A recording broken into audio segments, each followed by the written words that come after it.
মৰমৰ চতুৰ্থ শ্ৰেণীৰ ছাত্ৰ ছাত্ৰীসকল তোমালোক কেনে আছা আশা কৰো তোমালোক ভালে আছা গতিকে আজি তোমালোকৰ পৰিবেশৰ পাঠ নং 11 অসমৰ প্ৰাকৃতিক সম্পদ পাঠটো আমি পঢ়িবলৈ যাম ইয়াৰ বৰ্ণনা লগতে ইয়াৰ আমি প্ৰশ্নোত্তৰবোৰ সমাধান কৰিম গতিকে যদি তোমালোকে মোৰ চেনেলটোত নতুনকৈ আহিছা তেতিয়া হলে এটা সাবস্ক্ৰাইব কৰি দিবা আৰু ভিডিওটো ভাল লাগিলে লাইক কৰিবা আৰু বন্ধুবৰ্গৰ মাজত শেয়াৰ কৰি দিবা লগতে নটিফিকেশন বেলটো অন কৰি থবা যাতে সকলোবোৰ ভিডিও তোমালোকে পাবলৈ সক্ষম হোৱা এতিয়া আহাচোন আমি পাঠটো পঢ়ো আমাৰ পৃথিৱীখন বায়ু পানী মাটি খনিজ পদাৰ্থ অৰণ্য আৰু বন্যপ্ৰাণীৰে ভৰা গতিকে আমাৰ পৃথিৱীখন কিহেৰে ভৰা বুলি কলে বায়ু হয়নে বাৰু বায়ুত কি থাকে বায়ুত অক্সিজেন নাইট্ৰজেন কাৰ্বন ডাই অক্সাইড ধূলিকণা জলীয় বাষ্প আদি থাকে পানী মাটি তাৰ পিছত খনিজ পদাৰ্থ আৰু অৰণ্য লগতে বন্যপ্ৰাণী এইবোৰৰে আমাৰ পৃথিৱীখন ভৰি আছে হয়নে বাৰু এইবোৰৰ প্ৰত্যেকই একোটা সম্পদ প্ৰত্যেকই কি বুলি কৈছে একোটা সম্পদ এইবোৰ আমাৰ বিভিন্ন কামত প্ৰয়োজন হয় প্ৰকৃতিৰ পৰা পোৱা বাবে এইবোৰক প্ৰাকৃতিক সম্পদ বুলিও কওঁ যেহেতু আমি এইবোৰ প্ৰকৃতিৰ পৰা পাওঁ গতিকে এইবোৰক আমি কি বুলি কম প্ৰাকৃতিক সম্পদ তলত উল্লেখ কৰা বস্তুবোৰৰ নাম তালিকাত দিয়া ভাগ অনুসৰি লিখা ইয়াত কি বস্তু দিয়া আছে ধান নাৰিকল ইত্যাদি ধৰণৰ বিভিন্ন বস্তুৰ নাম আমি ইয়াতে দিয়া হৈ আছে আৰু এইবোৰক আমি কি কৰিব লাগে বিভিন্ন ধৰণৰ ভাগ কৰি দিয়া আছে আৰু এই ভাগ মতে আমি ভগাই লিখিব লাগে গতিকে কি ভাগ দিয়া আছে ইয়াতে ভাগ কেইটামান দিয়া আছে প্ৰথমটো ভাগত দিয়া আছে কি খেতিৰ পৰা পোৱা আমি কোনবোৰ বস্তু খেতিৰ পৰা পাওঁ আমি এটা ভাগ ভগাব লাগে দ্বিতীয়তে দিছে হাবিৰ পৰা পোৱা তৃতীয়তে দিছে মাটিৰ তলৰ পৰা পোৱা চতুৰ্থতে দিছে পানীৰ পৰা পোৱা গতিকে এই ভাগকেইটাৰ অনুযায়ী আমি তলৰ সম্পদবোৰক আমি ভগাব লাগে গতিকে খেতিৰ পৰা পোৱা কি সম্পদ হ'ব আহাচোন চাও খেতিৰ পৰা পোৱা সম্পদবোৰ হ'ল ধান নাৰিকল শাক সৰিয়হ অমিতা পালেং কুঁহিয়াৰ তামোল মাটি কঁঠাল আৰু পাণ আৰু চাহপাত এইখিনি বস্তু আমি খেতিৰ পৰা পাওঁ নহয়নে বাৰু আৰু কি বুলি ক'লো আকৌ এবাৰ চাই যোৱা কি ক'লো ধান নাৰিকল শাক সৰিয়হ অমিতা পালেং কুঁহিয়াৰ তামোল মাটি কঁঠাল পাণ আৰু চাহপাত মাটি কঁঠাল মানে হৈছে আনাৰস এইবোৰৰ আমি খেতি কৰো চাহপাতৰ খেতি হয় আৰু হাবিৰ পৰা কি পাওঁ গড় হাতী চেগুন নাহৰ তিতাচপা ভালুক অজগৰ বান্দৰ বাঁহ বেত এইবোৰ বিভিন্ন ধৰণৰ গছ গছনি তথা জীৱ জন্তুবোৰ আমি হাবিৰ পৰা পাওঁ আৰু মাটিৰ তলৰ পৰা কি পাওঁ কয়লা খাৰুৱা তেল চূণশিল প্ৰাকৃতিক গেছ আদি আৰু পানীৰ পৰা কি পাওঁ মাছ শিহু কাছ তিমি মাছ পদুম ফুল আদি ওপৰৰ তালিকাত অন্তৰ্ভুক্ত হোৱা বস্তুবোৰ আমাৰ প্ৰাকৃতিক সম্পদ এই যে তালিকাবোৰত যিবোৰ বস্তু আমি ইয়াতে অন্তৰ্ভুক্ত কৰিলো সেইবোৰে হৈছে প্ৰাকৃতিক সম্পদ অসম এখন প্ৰাকৃতিক সম্পদত চহকী ৰাজ্য এই সম্পদসমূহক চাৰিটা ভাগত ভাগ কৰিব পাৰি কি বুলি ক'লে কৃষিজাত সম্পদ বনজ সম্পদ খনিজ সম্পদ আৰু জলজ সম্পদ গতিকে জলজ সম্পদ কোনবোৰ যিবোৰ পানীৰ পৰা পাওঁ খনিজ সম্পদ কোনবোৰ যিবোৰ মাটিৰ তলৰ পৰা পাওঁ বনজ সম্পদ কোনবোৰ যিবোৰ আমি হাবিৰ পৰা পাওঁ আৰু কৃষিজাত সম্পদ কোনবোৰ যিবোৰ আমি খেতিৰ পৰা পাওঁ অসমৰ প্ৰাকৃতিক সম্পদসমূহৰ বিষয়ে জানি লওঁ আহা প্ৰথম হৈছে কৃষিজাত সম্পদ খেতি বা কৃষিৰ পৰা আমি ধান মাহ সৰিয়হ আদি নানাবিধ শস্য আৰু ফল-মূল পাওঁ এই সম্পদসমূহক আমি কৃষিজাত সম্পদ বুলি কওঁ ধান অসমৰ প্ৰধান কৃষিজাত শস্য গতিকে অসমৰ প্ৰধান কৃষিজাত শস্য হৈছে কি ধান প্ৰচুৰ বৰষুণ হোৱা খাৰুৱা মাটি ধান খেতিৰ বাবে উপযোগী গতিকে ধান খেতিৰ বাবে কি হ'ব লাগিব প্ৰচুৰ বৰষুণ লাগিব ধানৰ উপৰি অসমত যথেষ্ট পৰিমাণে মৰাপাট তামোল পাণ সৰিয়হ নাৰিকল আম কঁঠাল মাটি কঁঠাল কল আদি হয় লাও বেঙেনা মূলা আদা জলকীয়া কচু আদি শাক পাচলিও যথেষ্ট পৰিমাণে উৎপন্ন হয় বনজ সম্পদ অসমৰ হাবিত নানাবিধ মূল্যৱান গছ গছনি জীৱ জন্তু চৰাই চিৰিকটি পোৱা যায় এইবোৰে আমাৰ বনজ সম্পদ কি বুলি ক'লে যে যিবোৰ চৰাই চিৰিকটি বা জীৱ জন্তু আমি অসমৰ হাবিত পাওঁ সেইবোৰে হৈছে আমাৰ অসমৰ বনজ সম্পদ এই গছ গছনি আৰু প্ৰাণীৰ পৰা আমাৰ বহুতো উপকাৰ হয় গছ গছনিৰ অভাৱত প্ৰাণী জীয়াই থাকিব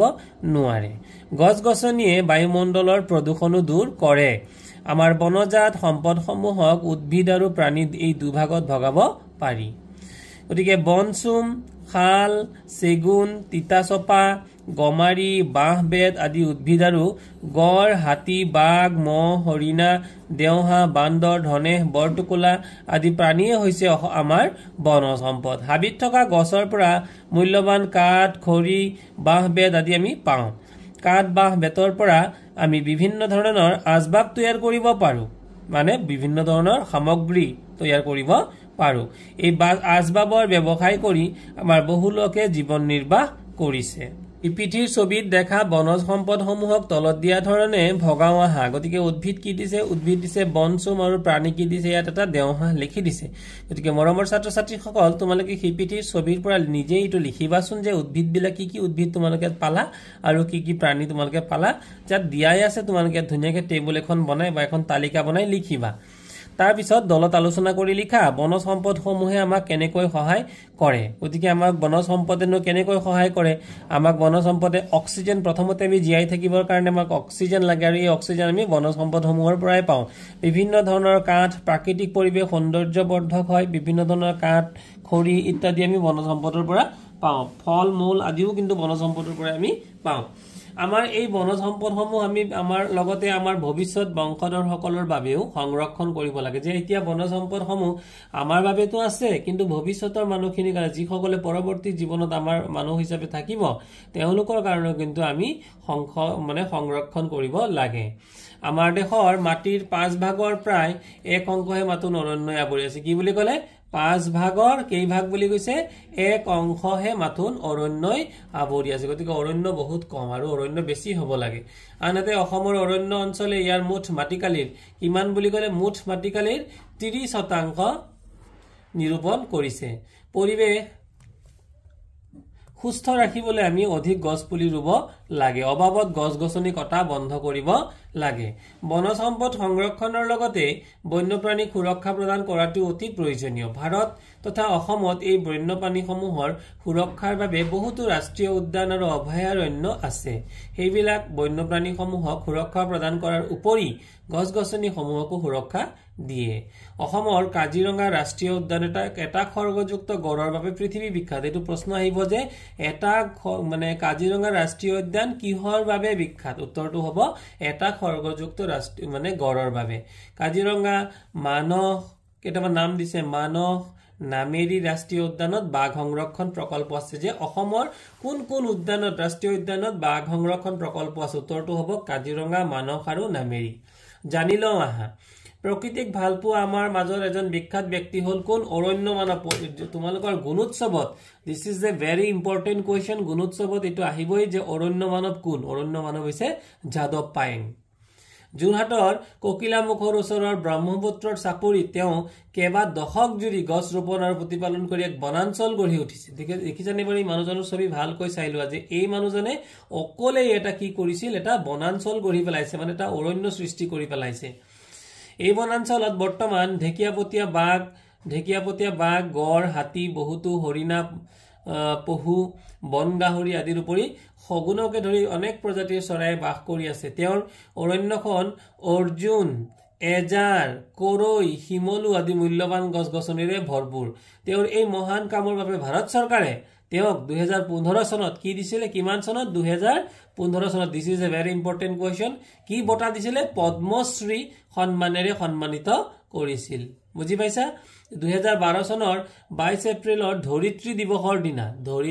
দিৱসৰ দিনা জৱাহৰলাল নেহৰু বিশ্ববিদ্যালয়ে, কোন বিশ্ববিদ্যালয়ে? জৱাহৰলাল নেহৰু বিশ্ববিদ্যালয়ে তেখেতৰ ভাৰতৰ অৰণ্য মানৱ, গতিকে ভাৰতৰ অৰণ্য মানৱ বুলি কাক কোৱা হয়? ফৰেষ্ট মেন অফ ইণ্ডিয়া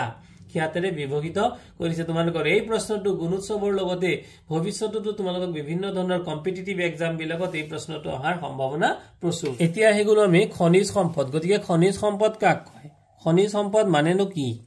যে খাৰুৱা তেলৰ ক্ষেত্ৰত অসম ভাৰতৰ ভিতৰতে এখন চহকী ৰাজ্য, সেয়েহে অসমক পনীয়া সোণৰ ৰাজ্য বুলি কোৱা হয়। গতিকে অসমক কিয় পনীয়া সোণৰ ৰাজ্য বুলি কোৱা হয় এইটো প্ৰশ্ন আহিব পাৰে ভূগৰ্ভত খাৰুৱা তেল প্ৰাকৃতিক গেছ কয়লা চূণশিল আদি পোৱা যায় ভূগৰ্ভত পোৱা এই সম্পদবোৰে হৈছে খনিজাত বা খনিজ সম্পদ গতিকে তোমালোকৰ প্ৰশ্ন আহিব খনিজাত বা খনিজ সম্পদ কাক বোলে এতিয়া ইয়াতে বিভিন্ন ধৰণৰ কিছুমান ছবি দিছে এই ছবিবোৰৰ আসলতে ইয়াতে কিছুমান এইবোৰ হৈছে উদ্যোগৰ যন্ত্ৰপাতি তাৰপিছত এয়া হৈছে পানী তোলা মটৰ বিভিন্ন ধৰণৰ ট্ৰাক ডাম্পাৰ তাৰপিছতে এৰোপ্লেন গাড়ী ইত্যাদিবোৰো কিন্তু প্ৰাকৃতিক সম্পদৰ দ্বাৰাই চলাচল কৰিব পাৰে ইয়াতে ৰন্ধন গেছৰ ক্ষেত্ৰত দিছে ৰন্ধন গেছো কিন্তু প্ৰাকৃতিক গেছৰ তোমালোকে পাইছা এলপিজি লিকুইড পেট্ৰলিয়াম গেছ ইয়াৰ দ্বাৰাই মানে আমি ঘৰত ভাত ৰান্ধো বা ইয়াক ব্যৱহাৰ কৰোঁ এছে ট্ৰেইন আগৰ ট্ৰেইনবোৰ কয়লাৰে চলিছিলে এতিয়াৰ ট্ৰেইনবোৰ কাৰেণ্টৰ দ্বাৰাই বা বিদ্যুতৰ দ্বাৰাই চলে পৃথিৱীৰ ছবিখন চাই আমি কি কামত খনিজ সম্পদ ব্যৱহাৰ কৰো তালিকাত লিখা গতিকে খনিজ সম্পদৰ নাম দিছে প্ৰথমতে আছে পেট্ৰল কি কামত ব্যৱহাৰ হয় গাড়ী মটৰ এৰোপ্লেন আদিত ব্যৱহাৰ হয় কিহত গাড়ী মটৰ এৰোপ্লেন আদিত তাৰ পিছত ডিজেল কিহত ব্যৱহাৰ হয় পানী মেচিন বিভিন্ন মালবাহী ট্ৰাক উদ্যোগ আদিত ব্যৱহাৰ হয় তাৰ পিছত আছে কয়লা কিহত ব্যৱহাৰ হয় বিভিন্ন কাৰখানা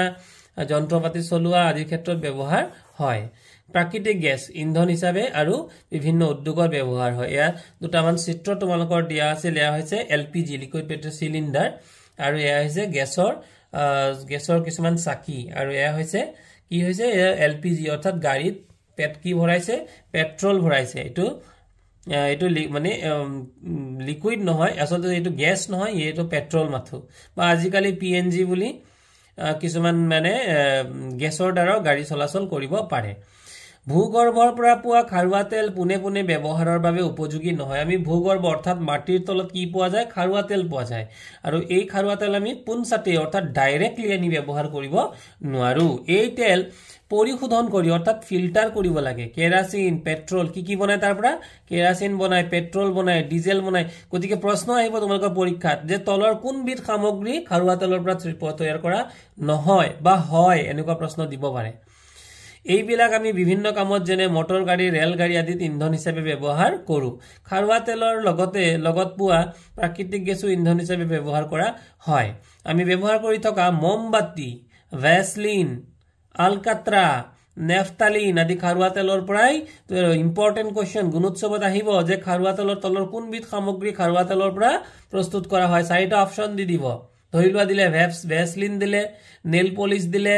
আৰু দুটামান সামগ্ৰী দিলে উত্তৰটো কোনটো হ'ব ভেসলিন আমি খাৰুৱা তেলৰ পৰাই ভেসলিন বনোৱা হয় মমবাতি আকৌ এনে ধৰণৰ প্ৰশ্ন আহিব পাৰে তলৰ কোনবিধ সামগ্ৰী খাৰুৱা তেলৰ পৰা নিৰ্মাণ কৰা হয় প্ৰথম দিলে মমবাতি দ্বিতীয় দিলে হয়তো প্লাষ্টিক তৃতীয়তে দিলে তেনেকে দুই এটা মানে অপচন দিব তোমালোকে এ বি সি ডি মতে তোমালোকে সজাই শুদ্ধ উত্তৰটো লিখিব গোল কৰিব লাগিব তোমালোকে ওএমআৰ শীট ফিল আপ কৰিব জানাই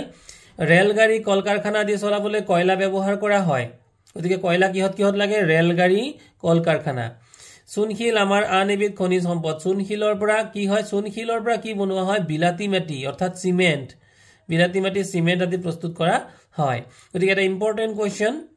অসমৰ কাৰ্বি আংলং জিলাত অধিক পৰিমাণে চূণশিল পোৱা যায় গতিকে অসমৰ অধিক পৰিমাণে চূণশিল পোৱা জিলাখনৰ নাম কি উত্তৰ হ'ব কাৰ্বি আংলং জলজ সম্পদ গতিকে জলজ সম্পদ তোমালোকে মৰমৰ ছাত্ৰ-ছাত্ৰীসকলে এই ছবিটো দেখিছা এই পানীত বিভিন্ন ধৰণৰ জীৱ-জন্তুৰ ছবি দিছে যেনে ইয়াত ঘৰিয়াল আঁকি দিছে বিভিন্ন কাছ আঁকিছে হাঁহ আঁকিছে ইয়াতে বিভিন্ন শিশু এইটো এটা শিশুৰ ছবি দেই এই পানীত থাকে মাছ তাৰপিছতে বগলীবোৰো পানী অঞ্চলত থাকে মাছৰুকা চৰাই পানীৰ পৰিৱেশত থাকে বগলী